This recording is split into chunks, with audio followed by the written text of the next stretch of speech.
الہ آباد سے ایک غیر مسلم نان مسلم ہے، وہ چلا تھا مفتی اعظم ان کی بھیڑ بھاڑ کو دیکھ کر کے، گرو جی آئے ہوئے ہیں میں بھی چلوں میں بھی چلوں، وہ چلتے چلتے کچھ بات کرنا چاہتا تھا، موقع ہی نہیں ملا، بریلی شریف تک وہ آ گیا، ان کا پیچھا کرتے ہوئے بریلی شریف تک آ گیا۔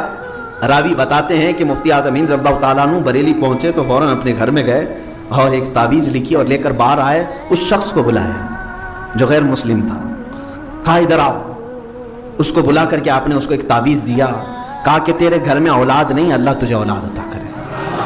وہ ان کے ہاتھ پر اسلام قبول کیا۔ وہ کہتا ہے میں الہ آباد سے نکلا تھا اسی بات کے لیے کہ برسوں ہو گئے میرے گھر میں اولاد نہیں تھی۔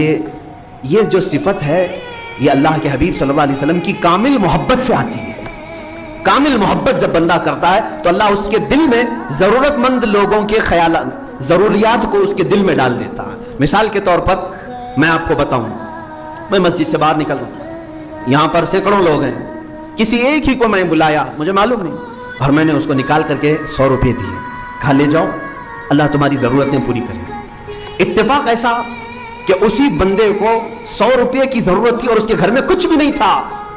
دیکھنے میں تو ایسا لگے گا کہ کیا ان کو مولانا کو علم غیب تھا، میرے گھر میں کچھ بھی نہیں تھا اور انہوں نے 100 روپے مجھے پکڑایا برابر ٹائم پہ۔ میرے عزیزو، اس کو میں علم غیب نہیں کہتا، اللہ رب العزت کی طرف سے ایسا انتظام ہے کہ کچھ ضرورت مند لوگوں کے ضروریات کے متعلق اللہ کسی کے بھی دل میں بات ڈالتا ہے، وہ آپ کے دل میں غیب سے یہ اللہ تعالیٰ ڈالتا ہے کہ فلاں کو دے دو، اور پھر اسی کو آپ دیتے ہو جس کو اللہ تم تک پہنچایا ہوا ہے۔ مفتی اعظم رضی اللہ تعالیٰ عنہ کے ساتھ ایسا کثرت سے ہوا ہے، کثرت سے ہوا۔ اچھا، بہرائچ شریف کی ایک بات میں بتاؤں کہ لوگ جوک در جوک کھڑے رہتے تھے تعویذ کے لیے۔ مفتی اعظم رضی اللہ تعالیٰ عنہ تعویذ بھی لکھتے تھے اور عمل کے میدان میں آپ بہت ہی پرہیزگاری اور بہت اعلیٰ درجے کو پہنچے ہوئے تھے۔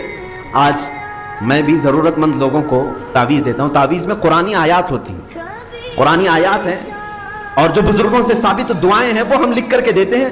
شفا تو اللہ ہی کی طرف سے، ڈاکٹر بھی گولی دیتا ہے لیکن شفا نہیں دیتا، شفا اللہ کی طرف سے۔ مفتی اعظم رضی اللہ تعالیٰ عنہ خود جو تعویذ لکھتے تھے، کیا اب مثال کے طور پر میں کوئی آیا اولاد کے لیے، اس کے لیے ایک الگ تعویذ ہے، آیات الگ ہے، کوئی شوہر بیوی کے جھگڑے ہیں اس کے لیے الگ ہے، لیکن مفتی اعظم رضی اللہ تعالیٰ عنہ کے پاس کئی طرح کی شکایتیں لے کر کے لوگ آنے والے، اور سب کی تعویذ میں صرف درود پاک۔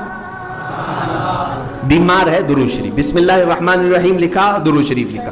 اولاد نہیں ہے، بسم اللہ الرحمن الرحیم درود شریف لکھا۔ سب کے لیے ہی آپ سے آپ کے خلیفہ نے پوچھا کہ حضور ہر بیمار کو صرف درود ہی؟ انہوں نے کہا میاں تعویذ تو ایک ذریعہ ہے سامنے والے کے دل کی تسلی کے لیے، اصل شفا تو اللہ ہی کی طرف سے۔